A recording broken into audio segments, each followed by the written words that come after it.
Ivoiriennes, Ivoiriens, Africaines, Africains. En ce dimanche 8 juin 2025, j'ai l'honneur, le plaisir de vous proposer un programme d'analyse politique consacré en un seul point. L'analyse en profondeur de l'allocution délivrée il y a 48 heures sur la place d'Abidjan en Côte d'Ivoire par l'ancien président de la République, Laurent Gbagbo.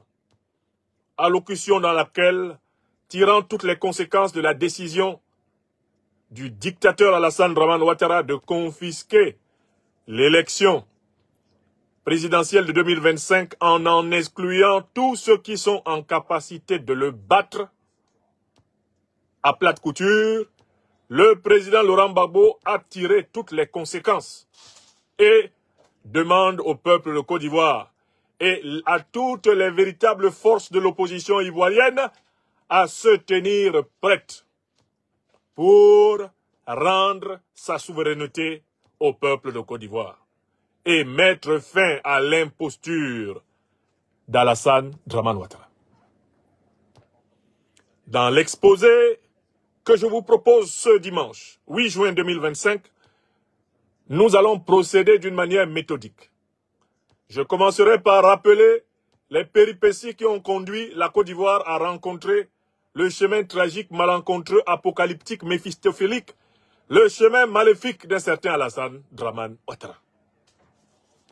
Dans un deuxième moment, nous allons procéder more ordine géométrico, comme disent les latins. Le président Laurent Gbagbo parlera en fond sonore magistral. Séquence après séquence, nous le laisserons parler et par la suite nous donnerons l'interprétation de chacune des phases de son discours solennel, magistral, de son discours capital, fondamental, un discours tellurique, un discours qui prend aux tripes tout homme, toute femme épris de justice.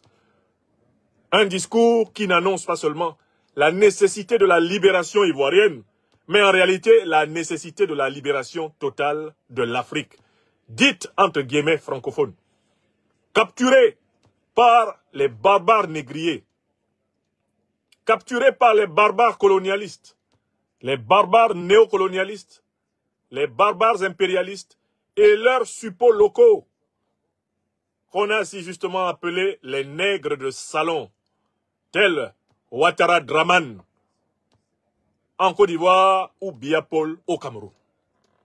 Car c'est de cela qu'il s'agit. En libérant la Côte d'Ivoire, nous libérerons l'Afrique. En libérant le Cameroun, nous libérerons l'Afrique. En libérant le Congo-Brazzaville, nous libérerons l'Afrique. En libérant le Togo, nous libérerons l'Afrique. En libérant le Bénin, nous libérerons l'Afrique. Partout où des ennemis du peuple africain, au service des intérêts des puissances étrangères, se sont incrustés pour nous maintenir dans la misère, alors que nous sommes le continent le plus riche de la Terre, nous avons le devoir de lutter pour rendre l'Afrique aux Africains. We have that wonderful duty to fight so that we shall make Africa great again. By giving Africa back to Africans, we need to be united like one force, one humanity, one community. Fighting against Alassane Dramane Ouattara in Ivory Coast is fighting for the entire African liberation, because Alassane Dramane Ouattara is a proxy of the West to maintain Western Africans under French neocolonialism, under Western neocolonialism and Middle East neocolonialism. Fighting against African dictators is not only emancipating each of our countries in Africa, it is emancipating the entire African continent, which is the most important and the richest continent of this world. A bon ba Africa. Emble na melonge. Iyom malir keng ingan keng masibele Laurent Gbagbo antip por i Côte d'Ivoire. Iyom imbenge bendi Côte d'Ivoire yo tama. Iyom imbenge Africa yo so. Africa yo so. Imbenge Congo. Imbenge Togo. Imbenge Benin. Imbenge Cameroun. Iyom imbenge Gabon. Iyom imbenge Bilong bi Africa gwabiso. Ihoma burba manola baba kana babulo ba yen bengi mingo banolok bes bachamak bes banibik bes maler keng basevele bagbo antiporna no I Abidjan bangangera inkola a bonba Afrika pamgana nyorna ikere mambui bagbo ampora Abidjan gera inkola kundenan biyon yokini weli kere bekaye Chacha Africa Yoninte.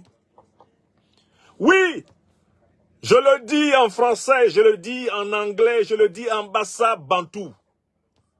Le combat pour la libération de la Côte d'Ivoire, le combat pour la libération de tout peuple africain plié sous une dictature, plié sous les intérêts étrangers, du néocolonialisme français, de l'impérialisme occidental ou moyen-oriental, c'est un combat total. Que nul ne rechigne à apporter sa modeste pierre à la renaissance, à la résurrection véritable de l'Afrique. En ce 21e siècle, rendre à l'Afrique sa place, celle qu'elle n'aurait jamais dû perdre.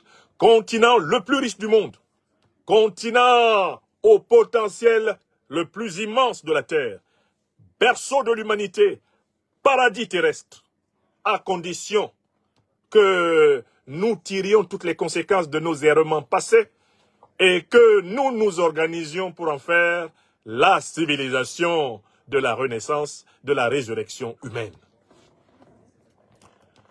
La méthode sera donc simple. Commençons par le premier point. Le premier point consiste à rappeler comment la Côte d'Ivoire a rencontré un malheur appelé Ouattara. Alassane Dramane Ouattara est un malheur que la Côte d'Ivoire a rencontré en 1989. Le président Houphouët-Boigny vieillissant, après un long règne qui avait commencé à la fin des années 50, se retrouve notamment face à une crise économique qui a été engendrée par la manipulation des termes de l'échange entre le Nord et le Sud par les grandes puissances occidentales. Les prix du café, du cacao, du coton, tout ce qui avait fait le boom socio-économique ivoirien des années 60, jusque d'ailleurs au début des années 70, tout cela s'effondre parce que à Paris, à Londres, à Washington, on a décidé tout d'un coup de dévaluer le café, le cacao, de dévaluer toutes ces cultures de rente qui avaient été héritées du système colonial et qui étaient les mamelles nourricières de l'État néocolonial africain ivoirien. Les caisses de l'État sont vides. Félix Houphouët-Boigny est à la recherche de techniciens de l'économie capables de l'accompagner pour négocier le virage dangereux que la Côte d'Ivoire est en train de traverser. Alors même que la Banque mondiale, le Fonds monétaire international, les clubs de Londres, de Paris, de Genève et consorts multiplient les conditionnalités pour recoloniser l'Afrique à travers la dette. Félix Houphouët-Boigny, qui est au soir de sa vie politique, commencé avec les combats des années 30 et 40 contre les travaux forcés et les négociations d'indépendance, Félix Houphouët-Boigny a le faible d'avoir admis dans son entourage immédiat une certaine Dominique Nouvian-Folorou, une veuve à peine éplorée, dont les charmes, reconnus, lui ont permis de gravir et de s'infiltrer dans le cénacle politico-économique ivoirien.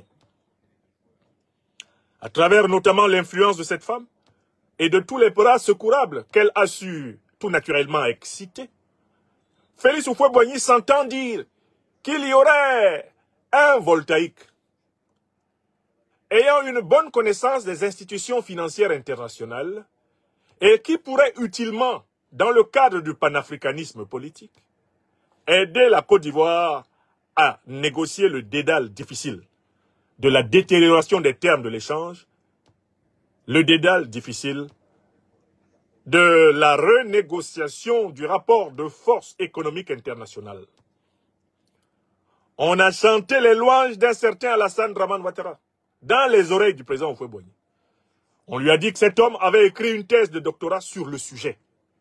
The Impact of International Trade on African Economies. Telle était la thèse de 1972, écrite à la va-vite par un certain Alassane Draman Ouattara, citoyen voltaïque, à l'université de Pennsylvanie, où nous l'avons consulté.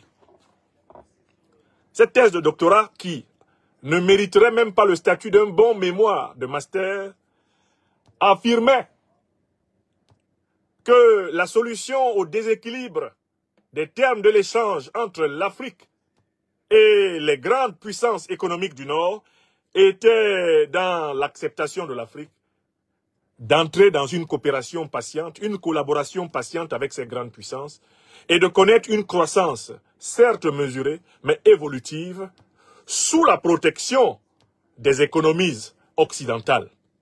Alassane Draman Ouattara, dans sa thèse de doctorat, affichait déjà le principe même de son engagement politique dans le siècle, la soumission au capitalisme, à l'ultralibéralisme, au néolibéralisme occidental.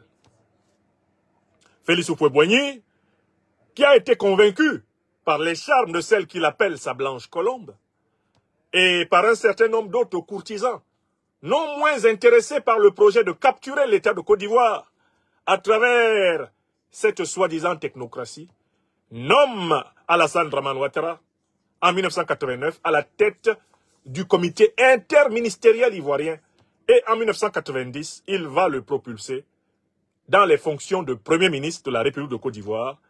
Ouattara sera le seul Premier ministre que le président Houphouët-Boigny ait eu tout au long de ses 33 années de présidence de la République de Côte d'Ivoire. Quand Alassane Draman Ouattara, de sa voix fluette et chantante, accompagné par les petites sonorités, les sonates de la cantatrice, séductrice, courtisane, Dominique Folorou-Nouvian, quand Alassane Ouattara arrivait en Côte d'Ivoire, il se déguisa dans les habits du technocrate. Faites-moi confiance, commençait-il. J'ai toujours vécu aux États-Unis, vous savez. Moi, j'ai vécu dans un pays de démocratie, j'ai grandi dans la démocratie, dans le libéralisme économique, dans l'état de droit. Non, non, non, non, non. En Côte d'Ivoire, ce qu'on va faire, c'est que vraiment, on va moderniser l'État. Vous savez, moi j'ai grandi en Pennsylvanie. Non, non, non, non, non, non, non, je connais pas la violence. Je connais pas les micmacs dans la gestion de l'État, c'est la transparence. Vous savez, moi, ainsi parlait-il. Moi, vous savez, un gouvernement, on n'a pas besoin de plus de 15 personnes. D'ailleurs, même 15 personnes, c'est trop. 7 bons ministères et on a un gouvernement parfait. Moi, quand je vais gérer les affaires, vraiment, on va dégraisser le mammouth étatique. Non, non, non, non, non. Vous savez, moi, les histoires de tribalisme, de népotisme, vous savez, je ne sais même plus parler le Dioula. J'ai jamais parlé le Moré, moi. Non, non, non, non, non. Vous savez, I just speak English. I am an English speaking man. Astafroulay. Côte d'Ivoire. Houphouët-Boigny Nyako. Voilà comment le ver entra dans le fruit. Voilà comment Django devait être souffert en Côte d'Ivoire. Ouattara était entré. Les opérations par lesquelles cet individu nocif, maléfique, méphistophélique, méphitique, cet individu aux intentions fécales, les manœuvres par lesquelles cet individu devait s'imposer au peuple ivoirien doivent être inscrites dans la Bible de Satan. Il y a un livre qui se promène dans l'ésotérisme occidental qu'on appelle la Bible de Satan. Je pense qu'on doit ajouter un chapitre. Dans la Bible de Satan, là, il doit y avoir le livre d'Alassane Draman Ouattara. On peut même l'appeler le livre du chameau. Parce que cet homme a apporté à la méchanceté dans le monde des lettres de noblesse.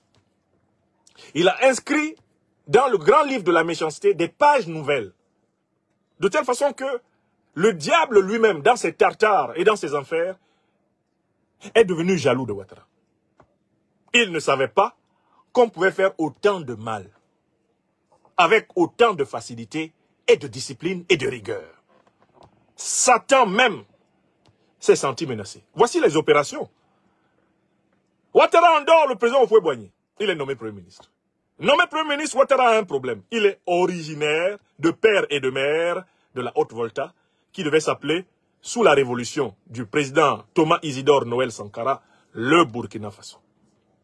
D'ailleurs, le président Thomas Sankara avait échappé à ce malheur, car il lui était arrivé de proposer le poste de ministre à Ouattara.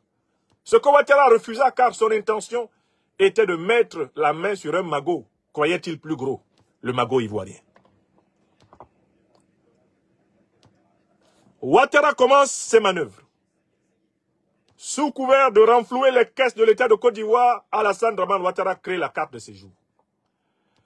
Ce petit document permet à la police et à la gendarmerie ivoirienne de traquer désormais les Maliens, les Guinéens. Traquer désormais les Burkinabés. Traquer les Ghanéens, les Sénégalais. Traquer l'étranger non ivoirien de Côte d'Ivoire.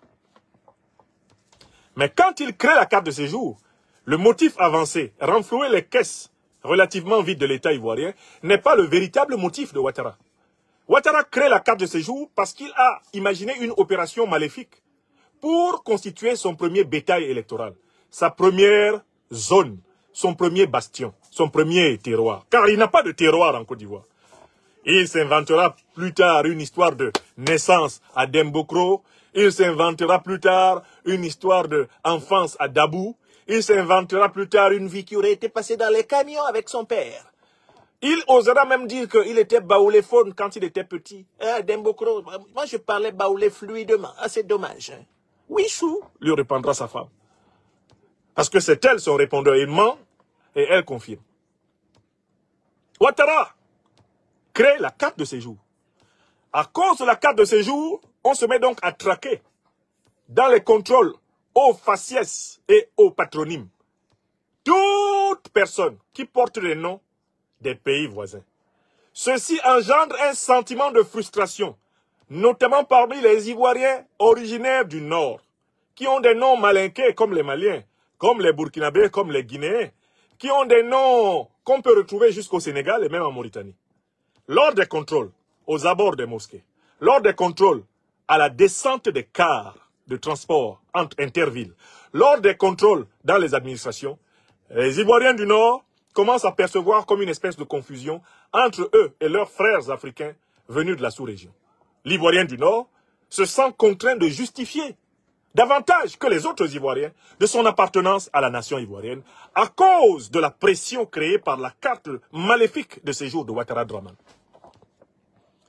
Une fois que Ouattara Dramane a créé ce sentiment de frustration à l'intérieur de la Côte d'Ivoire, il passe à l'acte 2 de sa haute criminalité politique. Il crée un rassemblement fictif autour d'un document appelé la Charte du Nord. La Charte du Nord, qui est créée par Alassane Dramane Ouattara, a pour but de revendiquer les droits des nordistes ivoiriens qui se sentent menacés depuis que la carte de séjour a été instaurée et que la confusion entre eux et leurs frères africains du Mali, de Guinée, du Burkina, etc. s'accélère. Le piège tendu par Ouattara au président Houphouët-Boigny n'est pas clairement perçu à cette époque. Même le successeur du président Houphouët-Boigny, le président Aimé-Henri Konan Bédié, paix à son âme, ne se rendra pas compte de ce piège. Car lorsque lui, venant au pouvoir en 1993, va essayer d'insister sur la singularité culturelle ivoirienne, en reprenant un concept qui avait été élaboré par le sociologue, anthropologue et philosophe Niangoran Porquet, le concept d'ivoirité, Alassane Ouattara va se débrouiller pour dire que ce concept d'ivoirité, justement, a été fait pour exclure les Ivoiriens du Nord, alors même que dans la définition culturelle de ce concept, tel que Niangoran Porquet l'avait pensé, ce concept était le métissage des civilisations de la savane, de la forêt, des montagnes et des lagunes. Le concept d'ivoirité était un concept d'intégration culturelle. Dans la facture purement sociologique et anthropologique de ce concept, c'était un véritable concept d'union nationale. Un concept de communion nationale. Porquet cherchait à travers ce concept, il cherchait à créer une synthèse de l'identité culturelle ivoirienne. Ce qui est quelque chose de légitime lorsqu'on doit construire la nation après l'État. Comme cela a été le cas dans la plupart des pays issus du processus colonial occidental. Les nations ont été bâties dans ces pays-là après l'État. Donc il fallait que les intellectuels politiques, il fallait que les hommes politiques conçoivent l'identité de ces nations, dont le tracé des frontières avait fait, pour la plupart, un fait arbitraire. Ouattara guette en réalité le poste de président de la République. Voilà comment, en 1993, en décembre, quand le président Houphouët-Boigny est annoncé décédé, Alassane Ouattara tente son premier coup d'État en plein jour. Il appelle le secrétaire général du PDC-RDA d'alors, le ministre Laurent Dona Fologo, qui a témoigné. Il appelle le chef d'état-major des forces armées ivoiriennes d'alors, le général de brigade Robert Gueye, qui a témoigné. Il met dans son sac celui qui était alors le président du Conseil économique et social, un certain monsieur Philippe Grégoire Yassé. Et avec ces trois personnalités qu'il veut, eh bien, constituer comme un bloc au sommet de l'État, il se propose d'être le successeur du président Félix Houphouët-Boigny, au mépris de l'article 11 de la Constitution ivoirienne, qui dit qu'en cas de décès du président, pendant l'exercice de son mandat, c'est le président de l'Assemblée nationale qui assure l'intérim jusqu'à l'organisation des prochaines élections. Alassane Ouattara échoue parce que le président Bédié contrecarre cette tentative de coup d'État, rassemble le peuple ivoirien, rassemble les institutions ivoiriennes derrière lui, exerce l'intérim. Mais Alassane Ouattara, entre-temps, s'est positionné comme une victime. On ne m'aime pas parce que je suis du Nord. Il n'a jamais été du Nord. Il est plutôt du sud-ouest du Burkina Faso. Du sud-ouest de la Haute-Volta. Il n'a jamais été du Nord de la Côte d'Ivoire. Il est du sud-ouest du Burkina. C'est de là qu'il vient. On ne veut pas de moi parce que je suis musulman. Voilà. Si lui, là, il est musulman, ça veut dire que tout le monde est musulman. Parce que c'est l'une des caves de vin les plus achalandées, les plus diverses de Côte d'Ivoire qu'on puisse trouver. Alassane Dramane Ouattara est un amateur de toutes les choses qu'un bon musulman ne peut pas aimer.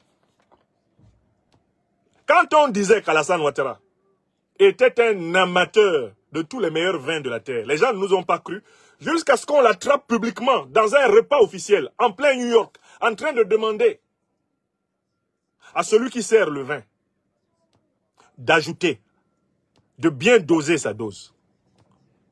Et rajouter encore. Vous avez vu la vidéo? Alassane Ouattara, à table, avec les dirigeants occidentaux, en train de demander qu'on verse un peu plus du vin dans son verre. Donc, ni du nord de la Côte d'Ivoire, ni musulman. Alassane Ouattara va pourtant essayer de se positionner comme le défenseur des Ivoiriens du Nord. Le défenseur des musulmans de Côte d'Ivoire. Par cette ruse, il va s'attirer la sympathie de ses victimes maliennes, de ses victimes burkinabées, de ses victimes guinéennes, de ses victimes sénégalaises. C'est même par cette ruse que Ouattara va s'attirer la sympathie de tous les résidents de Côte d'Ivoire, origine de l'immigration africaine. Nous, Niamsi ou Cameroun, qui vous parlons ici, avons à un moment donné succombé au charme de cette jérémiade, de ces lamentations victimaires de Ouattara Dramane. Même le cœur du président Laurent Gbagbo, qui est un cœur capable de beaucoup de compassion, va être trompé par Ouattara, puisque Ouattara, dans ces conditions, emmène le FPI à passer avec le RDR qu'il a créé en cassant le PDC-RDR en deux. Il va y avoir une alliance qui s'appelle le Front républicain et qui va s'accorder à boycotter l'élection présidentielle de 1995 contre le président Bédié.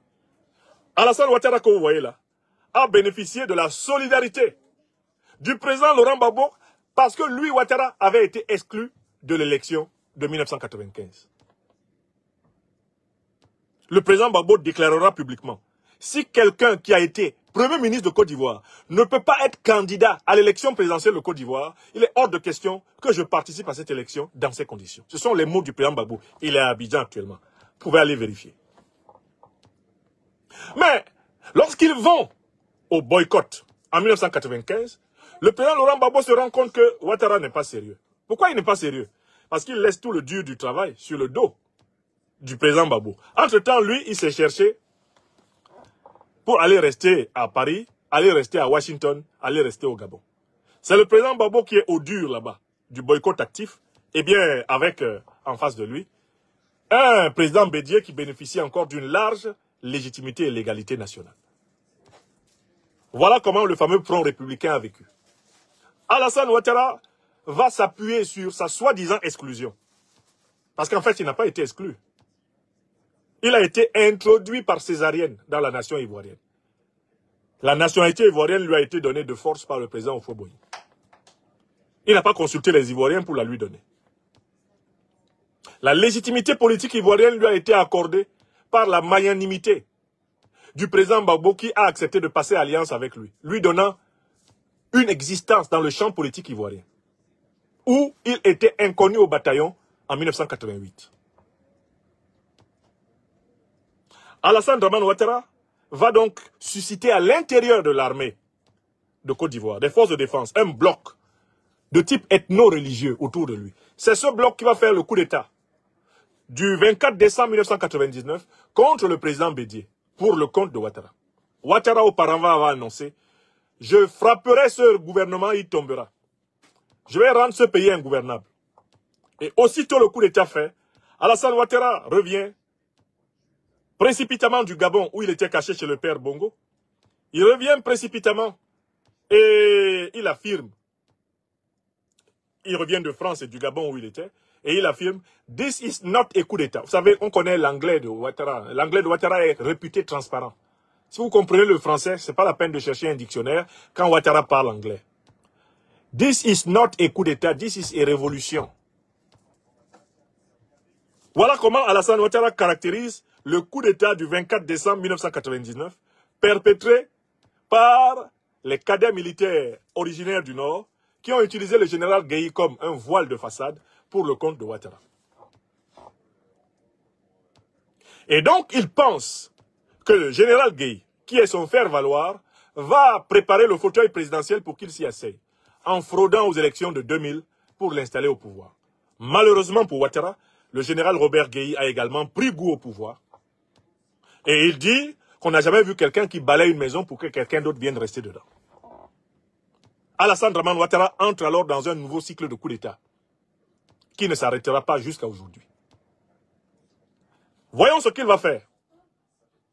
Contre le général Gueye, en septembre 2000, Alassane Ouattara fomente le complot du cheval blanc. Il essaye de tuer le général Gueye dans sa maison, sur la corniche du plateau d'Abidjan. Le général Gueye en réchappe.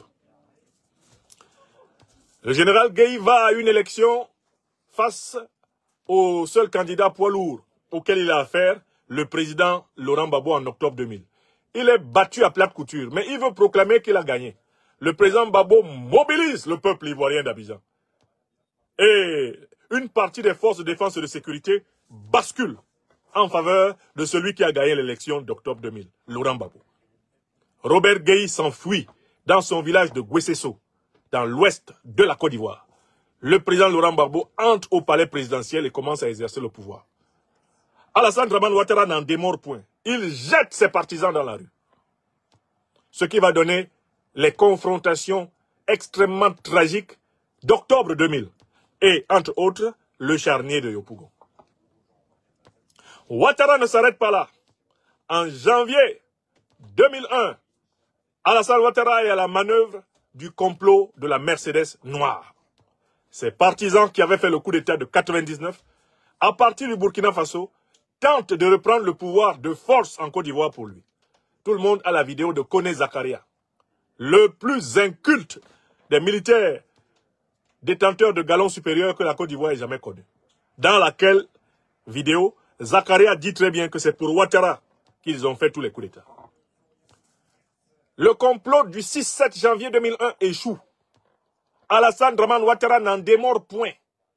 Alors, cette fois-ci, il va bénéficier de l'expérience d'un leader syndical, révolutionnaire, qui croit en sa théorie de la discrimination, en sa théorie de l'exclusion. Guillaume Kibafori Soro. Guillaume Soro, qui s'en est repenti, depuis lors dit, j'ai fait le coup d'État du 18-19 septembre 2002 pour Alassane Dramane Ouattara. Parce qu'il était exclu et que nous nous reconnaissions dans son exclusion, j'ai risqué ma vie et celle de mes compagnons, ce qui a permis des négociations politiques à partir de 2000 jusqu'en 2007. Et notamment, ces négociations politiques ont permis, après notamment la phase de Pretoria en 2005, que, usant exceptionnellement des pouvoirs de l'article 48 de la Constitution ivoirienne d'alors, le président Laurent Gbagbo autorise à titre exceptionnel le voltaïque Ouattara Dramane d'être candidat à l'élection présidentielle de la République de Côte d'Ivoire. Oui, le rappel sauve l'âme. Celui qui ne connaît pas l'histoire est condamné à la répéter, bêtement. Alassane Dramane Ouattara construit, le 18 mai 2005, avec son ancien adversaire et ennemi, Aimé Henri Konan Bédié, une alliance du RHDP à Paris. C'est avec cette alliance et un accord qui veut que tous les partis iront au premier tour. Celui qui sera le mieux placé au premier tour sera soutenu par les autres. C'est avec cette alliance qu'Alassane Dramane Ouattara revendique en 2010 une victoire contre le président Laurent Gbagbo. Mais le même Alassane Dramane Ouattara qui nous dit aujourd'hui: les décisions du Conseil constitutionnel sont insusceptibles du moindre recours. Alassane Dramane Ouattara va piétiner la décision du Conseil constitutionnel de la République de Côte d'Ivoire. Cette décision disait: Alassane Ouattara, tu as perdu. Laurent Gbagbo, tu as gagné. Ouattara, il faut t'asseoir. Laurent Gbagbo, il faut exercer le pouvoir. On peut revenir sur les conditions du contentieux électoral. On n'en finira jamais. C'est connu que l'autorité qui tranche dans le contentieux électoral, c'est l'autorité constitutionnelle. C'est la Cour constitutionnelle. La preuve, Ouattara dit aujourd'hui que les décisions de sa Cour constitutionnelle, soumises à ces 4 volontés, personne ne peut les contester. Et il utilise cette Cour constitutionnelle comme un bâton pour battre le peuple de Côte d'Ivoire, sans pitié, depuis qu'il est installé au pouvoir. N'est-ce pas? Alassane Ouattara ne va pas accepter cela. Il va s'appuyer sur une contre-décision de la Commission électorale indépendante. Il va s'appuyer sur le soutien de la France, de Nicolas Sarkozy, sur le soutien de l'ONU. Il va s'appuyer sur le soutien du PDC-RDA du président Aimé Henri Konan Bédié, des forces nouvelles de Guillaume Kibafori Soro pour exercer le pouvoir. Voilà comment il a pris le pouvoir. Nicolas Sarkozy de Nagui Boksha dira: on a dégagé Gbagbo, on a placé Ouattara. Une crise post-électorale avec 3000 morts va s'en suivre. Cette affaire va être arbitrée devant la Cour pénale internationale, où, à l'époque, nous croyions qu'il serait facile d'établir les torts du président Laurent Gbagbo. Oh que non. Une décennie de jugement à la Cour pénale internationale disculpe le président Laurent Gbagbo des griefs qui étaient retenus contre lui. Parmi ces griefs, un soi-disant braquage de la BCEAO, qui n'a pas consisté pour le président Laurent Gbagbo à prendre l'argent public ivoirien pour le mettre dans un compte à lui. Alors que c'est ce que Ouattara fait depuis les privatisations des années 90. Par des rétrocommissions détournées, il est important de souligner que Ouattara et sa femme se sont constitués une fortune en centaines de milliards sur le dos de l'État ivoirien. Sa femme, Dominique Nouvian Folorou Ouattara, épousée dans les années 91-92, dans la mairie d'un certain Nicolas Sarkozy de Nagui Boksha, grand barbare, repris de justice, délinquant et criminel, reconnu comme tel en France. Ils vont mettre les mains dans l'argent public de la Côte d'Ivoire. Je l'ai décrit dans mon livre, Dérive dictatoriale en Côte d'Ivoire, qui m'a valu tous les mandats d'arrêt internationaux les plus mystérieux et les plus odieux de Ouattara Dramane jusqu'à aujourd'hui. Alassane Dramane Ouattara, non seulement en salissant le nom de son bienfaiteur, le président Guillaume Soro, en a profité pour faire écrire toutes sortes de fiches maléfiques, mensongères, calomnieuses contre nous, dans les officines de l'Occident, notamment dans celles des États-Unis. Mais ce monsieur était un cadre de banque, avec des revenus ordinaires d'un cadre de banque. Il est devenu multimilliardaire dans les caisses de l'État de Côte d'Ivoire, sa femme et lui. Sa femme a mis la main sur le patrimoine immobilier de l'État de Côte d'Ivoire. Il y a des affaires pendantes à Paris. L'État de Côte d'Ivoire devra faire rendre gorge à Dominique Nouvian-Foloro-Ouattara. Une bonne partie de sa fortune est faite des biens publics de l'État ivoirien. Alassane Dramane Ouattara, par les privatisations des années 90, a récupéré des centaines et des centaines de milliards de CFA. Alassane Dramane Ouattara, maintenant devenu, par la force des choses, chef de l'État, a augmenté comme personne avant lui le budget régalien de la présidence de la République. Il est passé à plus de 350 milliards par an, qui sont gérés discrétionnairement par lui. 350 milliards de budget de souveraineté. On l'appelle Magellan parce qu'il dépense sans compter l'argent public ivoirien. La fortune d'Alassane Dramane Ouattara aujourd'hui, elle est incommensurable, inimaginable par les Ivoiriens, mais elle est faite essentiellement du pillage de la Côte d'Ivoire, à la tête de laquelle il s'est installé avec son clan. Il s'est installé avec sa famille. Il s'est installé avec ses amis. Et il a garanti 80% de l'économie ivoirienne aux multinationales étrangères. Alassane Ouattara est un valet du néocolonialisme français. Grand défenseur de la monnaie criminelle coloniale française du franc CFA.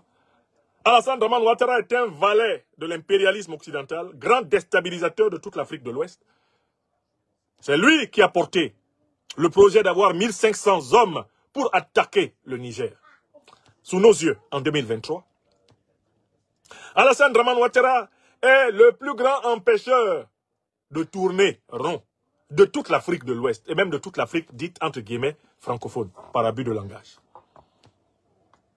Ce monsieur-là a donc voulu démontrer qu'il avait raison contre le président Gbagbo. À la haie, il a perdu. Toutes les accusations qu'il a formulées contre le président Laurent Gbagbo ont été reconnues nulles et de nul effet. Lorsque le président Guillaume Soro a compris qu'Alassane Dramane Ouattara était en réalité un imposteur absolu et qu'il a décidé de rompre avec lui, Alassane Ouattara lui a fabriqué des fausses accusations, des faux complots. Il lui a fait porter des condamnations lourdes, comme à tous les autres principaux dirigeants de l'opposition ivoirienne. Celui qui n'a pas beaucoup eu dedans a eu 20 ans. Même Tiken Jah Fakoly, connu pour sa partialité, sa mauvaise foi, quand il faut parler de la méchanceté de Ouattara, a chanté gouvernement 20 ans, en pensant à son soi-disant oncle de Diéné, Ouattara Dramane. Devant la Cour africaine des droits de l'homme et des peuples basée à Arusha, Alassane Dramane Ouattara a perdu tous les procès. Les procès qui lui ont été faits par le président Gbagbo, il les a perdus. Les procès qui lui ont été faits par le président Guillaume Kibafori Soro, Alassane Ouattara les a perdus courant 2020. Les juges de la haute cour africaine ont enjoint à Alassane Ouattara de permettre aux citoyens Laurent Gbagbo, Guillaume Kibafori Soro de participer aux élections dans leur pays. Car les accusations qui avaient été formulées contre eux sont réputées d'un point de vue juridique nul et de nul effet. Dans le cas du président Gbagbo, il y a un principe simple qu'on appelle le principe de la hiérarchie des normes juridiques et qui veut que lorsqu'une cour supérieure a tranché une affaire, une cour de rang inférieur ne peut pas prendre une décision contraire. En vertu des accords signés par la Côte d'Ivoire, lorsque la Cour africaine des droits de l'homme dit que Guillaume Soro est innocent des faits qui lui sont reprochés par Ouattara, aucun tribunal ivoirien ne peut condamner Guillaume Soro pour les mêmes supposés faits. Lorsque la Cour pénale internationale de la Haye dit que Laurent Gbagbo est innocent des faits qui lui étaient soi-disant reprochés, aucune cour en deçà de la CPI ne peut émettre un jugement contraire. Or, Alassane Ouattara, au mépris de la hiérarchie des normes juridiques, décide d'exclure non seulement de la vie citoyenne ivoirienne, d'exclure de la classe politique ivoirienne, d'exclure de l'éligibilité aux élections ivoiriennes, vous le voyez désormais, le président Laurent Gbagbo, le président Guillaume Soro, le président du PDCI, un fils de la Côte d'Ivoire, Tidiane Thiam. Il exclut Charles Blé Goudé, qui est pourtant son neveu, et qui, selon un certain docteur Ibrahim Cissé Bakongo, est avec le RHDP nuit et jour. Alassane Dramane Ouattara, un fils de père et de mère voltaïque, décide d'exclure des fils de père et de mère ivoiriens de la vie publique ivoirienne, excluant par le même coup les principales forces politiques ivoiriennes capables de battre n'importe quel candidat du RHDP à l'élection présidentielle de Côte d'Ivoire. Voilà l'état dans lequel se manifeste l'affaire aujourd'hui. Voilà la situation. La Côte d'Ivoire capturée par un non-ivoirien d'origine. Les fils et filles de la Côte d'Ivoire exclus de la mer des élections de leur pays. C'est dans ces conditions que l'affaire se présente. Alors moi, qui suis un fils adoptif de la Côte d'Ivoire, par l'entremise d'une femme de ce pays qui m'a offert 4 enfants. Moi qui suis Camerounais de père et de mère, je viens contester la capture de l'État de Côte d'Ivoire par le renégat venu de Haute-Volta, Alassane Dramane Ouattara. Je dis que quand on t'a accueilli dans un pays là, tu ne peux pas faire ça. Nous, les fils adoptifs de la Côte d'Ivoire, nous renions Ouattara. Nous nous désolidarisons solennellement de Ouattara. Nous ne cautionnerons jamais un tel comportement dans un pays qui vous a accueilli. Où que ce soit en Afrique. Le panafricanisme ne signifie pas en réalité la spoliation des nationaux d'un pays par un national adopté qui s'arroge des droits supérieurs à ceux des nationaux. Le panafricanisme n'est pas un accaparisme. Le panafricanisme n'est pas un capturisme. Le panafricanisme ne nous fonde pas à légitimer la phagocytose du bien d'autrui. Le panafricanisme ne peut pas fonder, de près ou de loin, le colonialisme afro-africain. Car Alassane Dramane Ouattara est un colon. C'est un colon qui plus est au service du néocolonialisme français et de l'impérialisme occidental. Parce qu'il ne colonise pas la Côte d'Ivoire au nom du Burkina, puisqu'il est même l'ennemi de son pays natal. Il a renié son pays natal. Et voilà pour lui que nous avons créé le mot reniard.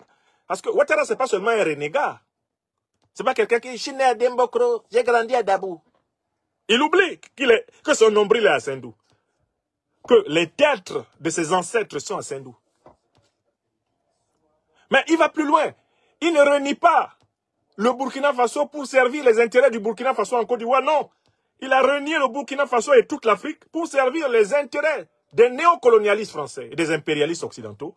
Et ses intérêts personnels, lui et son clan, de prévaricateurs sans foi ni loi. Donc Alassane Ouattara est un double ennemi du peuple africain. Ennemi de son pays natal, le Burkina, où vous le voyez très bien à la baguette de toutes les manœuvres de déstabilisation depuis plusieurs années. Il a décidé d'avoir la tête du président Ibrahim Traoré. Il a décidé de mettre le Burkina Faso à feu et à sang. Toutes les déstabilisations que le Burkina Faso a connues ces dernières années sont fomentées à partir d'Abidjan avec Ouattara et ses maîtres néocolons français. Alassane Ouattara est ennemi de toute l'Afrique en lutte pour récupérer sa souveraineté monétaire, récupérer sa souveraineté militaire, récupérer sa souveraineté politique, récupérer sa souveraineté historique. C'est un ennemi maximal du peuple africain. C'est ce qu'il est. Alors, devant cette situation d'exclusion abyssale, d'exclusion catastrophique, d'exclusion innommable, abjecte, une exclusion qu'on ne peut pas comprendre. Tu ne peux pas venir dans le pays des gens en 1989 et tout d'un coup confisquer la mère des élections de ce pays pour toi tout seul. Qui est candidat? C'est Alassane. Qui est l'autre candidat? C'est Ouattara. Qui est l'autre candidat? C'est Dramane. Alassane Ouattara se comporte exactement comme il est. Il a 3 actes de naissance pour la même vie, ce qui est impossible. Et il est 3 fois candidat pour une élection dans laquelle il est seul. Parce que ça fait 3 élections qui se déroulent avec seulement Ouattara, lui seul comme candidat. En 2015, au nom de l'appel de Daoukro, le président Bédié a laissé un boulevard à Ouattara pour faire un 2e mandat. Le président Babo était en prison. Le président Guillaume Soro était encore à la tête de l'Assemblée nationale de Côte d'Ivoire en train de regarder Ouattara. 2015, là, ce n'est pas une élection avec compétition.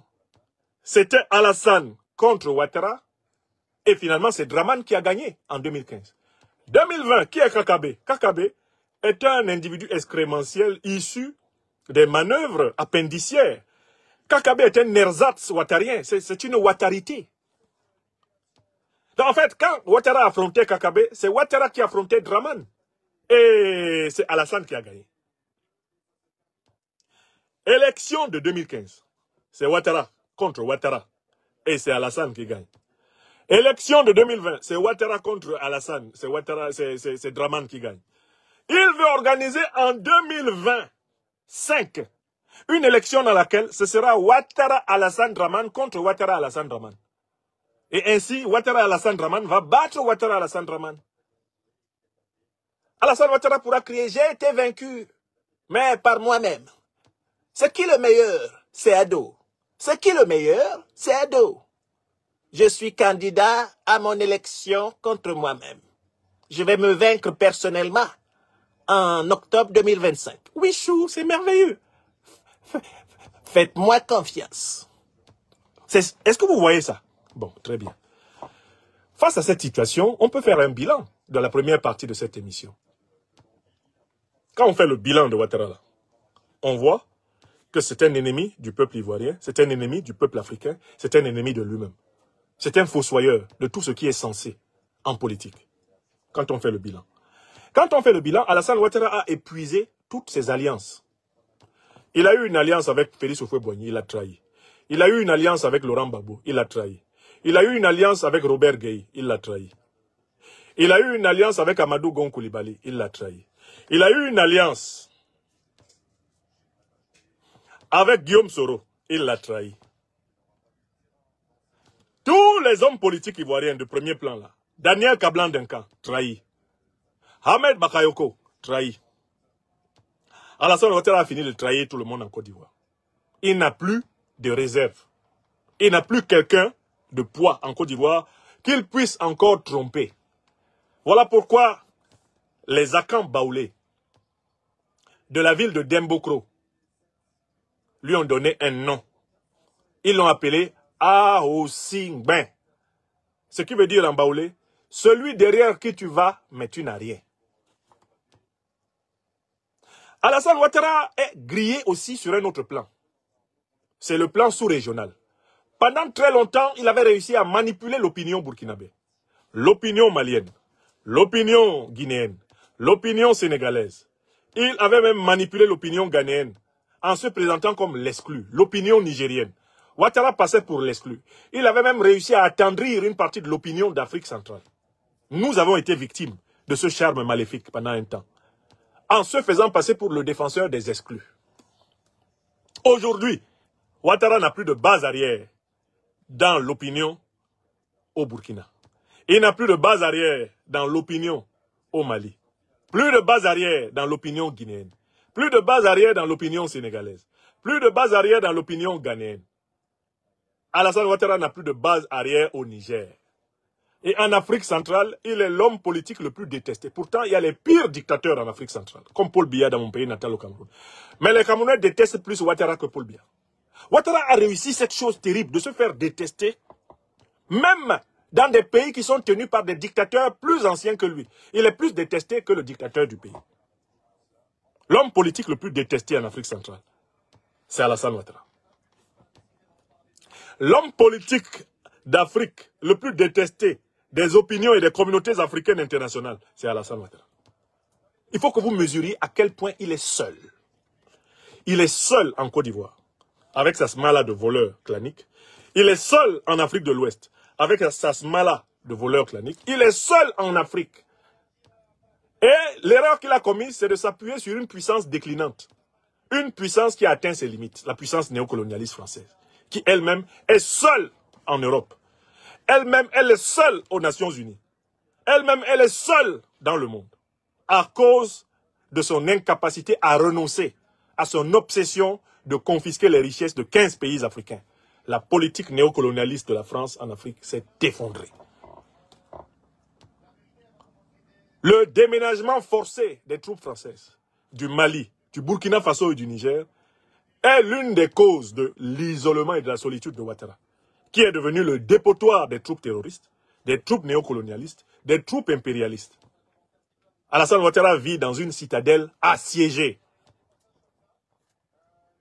Il est actuellement dans la situation d'un certain juntar qui a fait boum à Niamey, Mohamed Bazoum. Il est coupé de tout et de tous. Voilà l'homme. Alors, face à cet homme perdu, il y a un homme qui, quant à lui, malgré ses 80 ans, il y a un homme qui tient debout. Il y a un homme qui est debout en Côte d'Ivoire.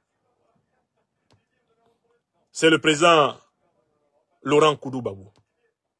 Cet homme est debout et dit non à Ouattara, comme est debout au cœur de Bam Wania, le leader de notre mouvement Génération et Peuple Solidaire, Guillaume Kibafori Soro. Ils disent un non ferme, un non nonique, un non catégorique, un non non négociable à Ouattara. Et exigent de lui de rendre la Côte d'Ivoire au peuple ivoirien. La première chose, abonnez-vous à cette page, cliquez sur le bouton s'abonner qui s'affiche juste en bas. Et la deuxième chose, cliquez sur la cloche de notification pour ne rater aucune des vidéos que je publie ici très régulièrement. Retrouvez KDV Africa sur YouTube, Facebook, TikTok.